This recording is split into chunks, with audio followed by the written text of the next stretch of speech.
know, by the hand that feeds you. Or you could say, my little son loves the garbage truck. If you brought this to work, it would technically be a hand job. Juice!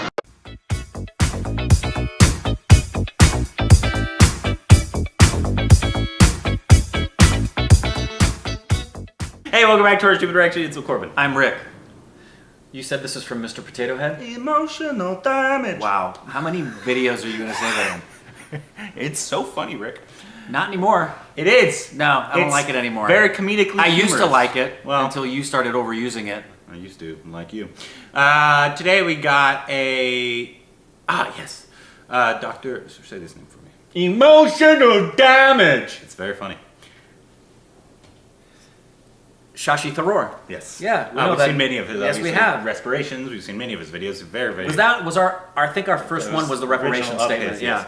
He's a very intelligent man, very well spoken. Very intelligent man. But this is a TED Talk of his. Awesome. Well-educated mind versus the well-formed mind. Oh, I'm gonna love it already. Obviously, TED Talk, fantastic. I think he's made for stuff like TED Talk. He's such a well-spoken person. And so, anyways, here we go.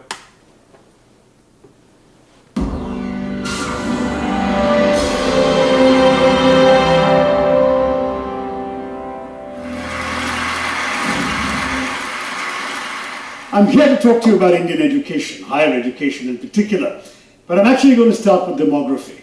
How many of you here are under 35? Me. Okay, that seems pretty representative of the country. 65% of India is under 35. How many of you are under 25? No. Okay, then you're not so representative because actually we have half the Indian population pretty much under 25. We are an amazingly young country. In fact, if you just take the age group from 10 to 19, there are 226 million Indians poised, in other words, to enter higher education, going through school and ready for higher education. Now this is amazing because it's happening at a time when the rest of the world is aging, right? If you look at the average age in India today, it's 28. Oh, wow. That's of course, young. don't ask about the gap, since we heard about gaps between the average age of the Indian person and of the Indian cabinet. We hold the world record for that. The United States is... That's another matter. That's another TED Talk. all of our right? politicians are 100. What you've got with this average age is a time when the rest of the world is changing. So by 2020, the average age in Japan is going to be 47. In China, it's going to be heading well past 40. Europe, 46. The United States, youthful US, also 40. And India's average age is going to be 29. Wow. So we are potentially the people who are the youthful, productive, dynamic, young population ready to work and transform the world. The kinds of role that, say, China played in the last generation could be ours in the next. In fact, the International Labour Organization has worked out that by 2020, we'll have 116 million people in the age group of starting work. 20 to 24 is what they calculate, and China will only have 94 million at the same time. So we really are poised to do that. But, and by the way, other countries will have a serious deficit. It's estimated that the US will have 17 million short in terms of how many people they need at working age. We in India have the people. We've stopped having But kids. do we have the ability to equip the people to take advantage of this, to be the workhorse or the work engine for the world? See, we get it right. We educate and train them. We really transform not just our own economy and our society, but the world. If we get it wrong, the demographic dividend I'm talking about becomes a demographic disaster, because we've already seen in 165 of our 625 districts what happens when unemployed, frustrated, undereducated young men become prey to the blandishments of the Maoists and prey to the gun and the bullet. So education in our country is not just a social or economic issue, it's even a national security issue. We've got to equip our people to take advantage of what the 21st century offers them. Now, this is the story in a nutshell. 4 E's. Expansion was our first priority in education. Why? Because the British, and I won't even ask if any of you here, left us in 1947 with a 16% literacy rate. Okay, there were only 400,000, 4 lakh students in the entire country in higher education. We had 26 universities, fewer than 700 colleges. Oh, wow. So obviously expansion was essential. We've gone right from that 16% to 74% literacy today. We've gone from 26 universities to 650 universities. We've gone from those 400,000 students, 4 lakh students, to 20 million students in higher education today. And we have 35,000 colleges as well, instead of the 700 colleges we had then. So expansion has taken place. We've also had to fight for the second E of equity, that is, including the excluded from education, trying to reach out to the unreached, the people who didn't get a fair shake in education for reasons they couldn't help. Gender, an obvious reason.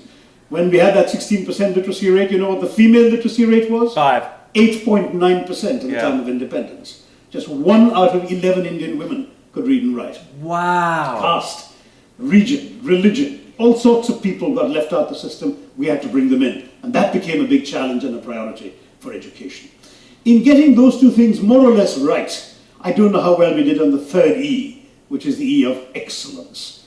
Obviously you need quality, and we set about setting up institutions of great quality in our country.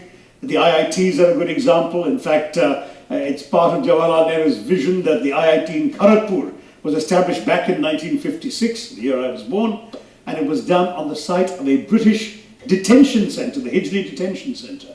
So a symbol of political oppression became instead a symbol of hope, of technology, of looking to the future. But for the IITs, the IIMs, a few good institutions, I'm sure you can all pick your few around the country, these have tended to be islands of excellence floating on a sea of mediocrity. The average Indian higher education institution is simply not of the quality that you and I, all of us in this audience, would like to see. And that ties into the fourth E that I've added to this catechism, employability. Talk to employers, talk to CEOs, what do they tell you? That they're simply not satisfied with the quality of the graduates they're getting. Even in the T of TED, the technological area, engineering graduates, 500,000 engineering graduates a year. But if you talk, for example, to the Federation of Indian Chambers of Commerce and Industry, they did a survey, 64% of employers are not satisfied with the quality of graduates they're getting. Some companies are running essentially re-education places. Infosys is a gigantic campus in Mysore, and it's not on-the-job training, which big companies tend to do. It is, in fact, really a full year's education for the people they've already hired to make up for the deficiencies of what they've learned and not properly learned in college. Now that's the scale of the challenge that we face. What are we doing about it? A great deal needs to be done. Of course, we are trying to put in kids into the system at an early age. The RTE, the Right to Education Act. If kids were out of school in the old days, it was their parents' fault. Today, if they're out of school, it's the state's fault. The government is committed to actually getting them an education. We've got more and more money being pumped in by the system at all levels. For example, many of you may have gone to prestigious universities. Lots of people in India don't. They go to state universities, which are grossly underfinanced. We've come up with a scheme to pump central money into the state universities so they actually have resources to do something with the students they have there. Money isn't the whole answer. There is an entire challenge in terms of addressing things like the gender gap. That's a gap that, despite what what the earlier speaker said, we don't want to embrace, right? It's a gap we must overcome. Right now, women's literacy is 66%, better than the 8.9, but still means that, 1 out of every 3 Indian women still can't read and write. We have to overcome that. We need to catch the ones who've been left out of the net. Adult literacy, huge challenge. I went off to a village in Tamil Nadu, not far from Kanjipuram, and I met women who in their 50s and 60s were learning to read and write. And people think sometimes, what's the point? Some of their own family members, their husbands think, what's the point? The answer is it changes their lives. It empowers them in real ways. I spoke to a woman called Chitra Mani, who told me, proudly wrote her name in Tamil on a piece of paper. And I said, so what does being able to read and write mean to you? And she said, now I can see the destination of the bus, where it's going. I don't have to ask somebody where that bus is going. I know where I can go. When I get to the big city of Kanchipuram, I can read the street signs. I can find where I need to go. I don't feel helpless anymore. That kind of that empowerment is what literacy gives people. That's why a lot of men don't want women to read. In a very fundamental and real way.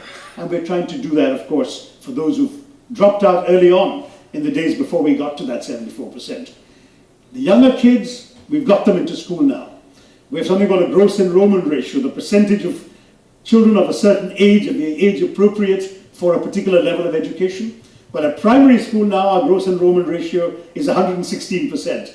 We've actually enrolled more kids than we thought existed at that age group, because some of the older ones are coming in too. Bad news is, as you go up the level, it starts dropping. So by the 8th grade, I'm afraid it's down to 69%. By the 10th grade, 39%. And by college, our gross enrollment ratio is about 18% against a global average of 29%. So clearly we still need to do more. Our expansion hasn't gone enough. We haven't managed to get everyone to stay in the system. Some of them actually need vocational training. They're not all going to become white-collar clerks or officials or IAS officers, right? So we need to try and catch them and get them into vocational training. But how do you do that in a culture where for 3,000 years, if you wanted to be a cobbler or a carpenter, you better have an uncle or a father who's a cobbler or a carpenter, because nobody else is going to teach you. The transmission of knowledge of tradecraft in our country has always been through the gene pool. So one of the reasons why the sons of politicians tend to be politicians also. You know. And a Bollywood movie stars, same story. So we need to get master craftsmen. Why is it with a country of 1.2 billion people that we should have a nationwide shortage of masons, of plumbers, of certified electricians? We need to get more vocational training into the system. We're doing that. We're now rolling out the whole concept of community colleges so that kids can go in, have some academic learning, lots of vocational training, and at the end of 2 years, if they show tremendous academic promise, they can go back to a university. If not, they leave with a 2-year certificate and they go off and do a useful trade in a society that is clamoring for these skills. So these are the kinds of changes that we are trying to bring about and move along. But there's a change that the government alone can't do. You know, if you look at the need for research and innovation, you've heard a lot of that, I'm sure, in the course of the TED Talks. Research is something which the government wants to double the amount of money it's spending on research from 1% to GDP to 2%. We haven't had the money to pump into it yet. But innovation requires new ways of thinking. I heard you had a talk about hyper-thinking. I missed it. But new ways of thinking means learning to think out of the box, learning to create. I know we're famous for jugaad, right? You Google the words frugal innovation and the top 20 hits will all relate to Indian inventions. We've invented the world's cheapest electrocardiogram, the simplest and cheapest EKG, the cheapest insulin injection, the world's cheapest small car, the Tata Nano, all that's come. But all these have been things invented elsewhere that we have stripped down, made more affordable, more replicable, more relevant to our conditions. We need to do things that others haven't done before, which we used to do in our culture. We're the land that invented the zero. Remember how the Romans used to write their numerals in long strings of letters? Until an Indian thought of the idea of zero, emerging from the notion of shunyata in Hindu and Buddhist thinking. And that came into the zero, shunya, which transformed global mathematics. We need to think like that again. We need to come up with ideas. With 17% of the world's brains, why do we only have 2.8% of the world's research output coming out of our country? Well, perhaps we need to start in the classroom. Get our kids not just to have their heads filled full of facts and textbook materials and teachers' lectures, because frankly that gives you a well-filled mind. But in the era of the internet, you don't need a well-filled mind. You've got Google, right? You can find out anything you want with 2 clicks of the mouse. What you need is a well-formed mind, a mind that reacts to unfamiliar facts and details, that can actually synthesize information that it hasn't studied before. A mind, in other words, that can react to the bigger examination called life, which doesn't actually only give you things you're prepared for. And for that, you need a mind that's shaped by original thinking, a mind that doesn't just ask the teacher why, but why not? I've actually had a little experience of out-of-the-box thinking myself. I wear glasses, I don't need them to read, I don't need them to see you folks on the front. But if I want to catch somebody in the back row there, I have to look through glasses. But because I hardly ever wear them, I keep losing or breaking them. I shove them in a pocket bag against a wall or something, they crack. I put them on a lap, when I get up, they fall down, somebody steps on them, they break. In the first 3 months of this year, I lost or broke 6 pairs of glasses. Oh dear. So I was telling a friend about this. He said, simple solution, why can't you think of that? I said, look, there is no easy solution because for 150 years, glasses have been made in one way, right? They're joined together at the center, they hang over your ears. That's what I find inconvenient, so I take them off. And he said, no, we'll find a different way. You can reimagine glasses in a way that they're not going to hang over your ears or be joined in the middle. And this is what he did. I'm wearing them right now, and I want to see anybody at the back. I just pull that together, like two magnets in the middle that click together, and I can see you all in the back. Now, it's just it's a silly example perhaps, but it's an example of how one can think out of the box. Familiar objects can be thought of in ways they haven't been thought of before. And that way we can move forward in the world. I have no doubt that the challenges are enormous. There is simply no question that here in our country we have to become literate. But there is one piece of good news. 95% of our 12-year-olds across India can read and write. So the future looks good. And as far as the workforce is concerned, if we can get all these other pieces in place, we can say to the rest of the world, we're coming. Thank you very much. He's such a good speaker. He really is. He knows, obviously he's just a well-spoken man. Yeah. And he has a great voice as well. Yeah, his voice is you deep. can really listen to him. It's therapeutic. Yeah, it is. So he has a great voice, but yeah, he also has this unique perspective, and I'm just speaking about his person. I don't know his politics. I'm not speaking about don't know anything his like that. worldview, I'm not nothing. talking about that. I'm just talking about what he says. He always seems to be for India, but Oh my goodness. not shying away from the issues. No. Because I've found that a lot. Like if you ever say anything negative about anything India, I'm not saying anything particular, but anything negative, there's always people like, how dare you? You don't say anything bad about this Millions country. of them. Right? Yes. And so like, I think Criticism is not accepted. yeah, it's so strange. Yeah. I mean, it's here too. People think you can't question, what we do in our country and all that kind of stuff. They say if you're not happy, you can leave.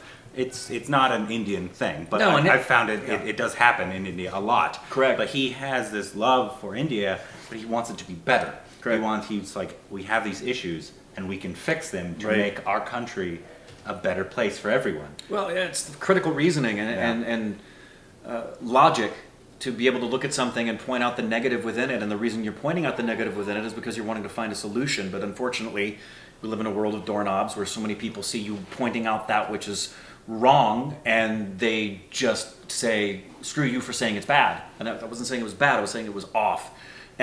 But an interesting thing that he didn't cover, and it's easy for me to be the armchair quarterback, sitting here with my Looney Tunes shirt on, but I think there's three factors, based on what Stupid Babies have told me and what I do paying attention to things, that I think contributes to workforce problems and lack of contribution that hopefully will be fixed, because I don't think just numbers alone and literacy alone is going to solve it. One he kind of touched upon, which is the cost of higher education. Yeah. Here in the United States, it's absurd.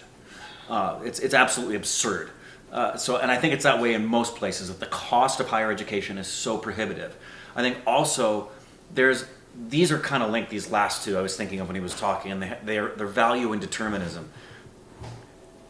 The jobs he was talking about that aren't the white collar jobs, we live in a society and a social media particular context that devalues blue collar work. Yeah. Whereas the generation that preceded my dad's generation, the greatest generation, the value of doing a job, and that the job that you did if you were a janitor was no less important than if you were a doctor, because you were contributing to society. And that's the determinism factor as well for people. I think there's way too much pressure still in the world, and I know it's that way in India, of kids being told by their family, that's what you have to study. Doctor, and if engineer. And if you don't, you're a failure. Yeah. Versus, it's not a surprise that people show up to work and they need to be retrained.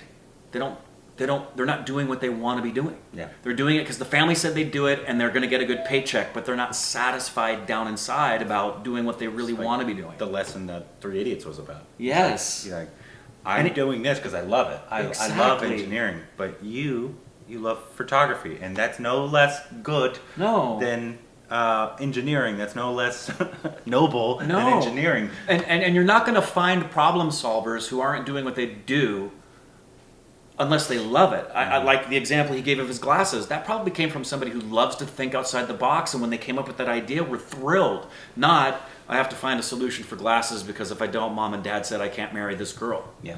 You know? Yeah, and it's obviously we know the education system and the culture as a whole around education for Indians is so different than what we have here. It and is. The fact that it's basically doctor, engineer, or I think there's another one, but like those are like That's need to, it. And if you do don't this. do that, and if you don't score a certain score on your tests, Yeah. you're like the number of stupid babies who've messaged us when it comes time to take their exams, Yeah. and the stress they feel before, and then when they don't get the score they wanted, it's sad. It's three idiots. And thankfully, it used to be that way here in the United States. It was if you don't have your college degree, you're not going to get a job. And now it's no longer looked at that way. Yeah, thankfully. Thankfully. Yeah, So those three things for me are the cost has to be changed, the value of what all workers do, irrespective of the strata, and then the determination of why you do it being based on what you want versus what others want of you. I'm glad that he said that they're bringing up like community colleges. Essentially, we have that system a here. lot of it. Yeah, we it's should wonderful have, we system. should have universal college here. We'll hopefully get there one day. We'll see. But that's something that should absolutely be done, I think, in every country. I agree. I think it like healthcare should be a human right. If you're making this like college part of the thing that needs to happen for certain jobs, you need to make sure all of your people are educated so they can have those jobs if you want them. Right. Obviously, that doesn't include Harvard, unfortunately, or a place like that. But community colleges should absolutely. No, be but free. it's so sad that there's like Harvard as an example. There are so many places in the world, particularly in American politics, where you can't even get into American politics unless you've been to Harvard and you have millions of dollars in your family, or you're connected to somebody with millions and millions of dollars. Mm-hmm. And if you don't have Harvard, Yale, or you name some of the other top tier Ivy League schools, you're not even looked at as a serious candidate. Just because you have a Harvard degree on your wall doesn't mean that you're a good contributor to society. That's pretty obvious by our politicians in America. I think Ted Cruz went to Harvard. You are the one I changed my sentence from just because you have, I was gonna say, just because you have a degree from Harvard doesn't make you a good person, Ted Cruz. I was gonna say that. Fuck Ted Cruz. And anybody who supports him. Anyways, that's not what this video is about. No, it's not, but Fuck Ted Cruz. Yeah. Anyways, that was a fantastic video. Please let us know more from Dr. he's so articulate. What's his name? Say, I don't know. Shashi Dr. Shashi Tharoor. Shashi Tharoor, or other speakers or informational videos. We always enjoy these. Please let us know down below. Juice!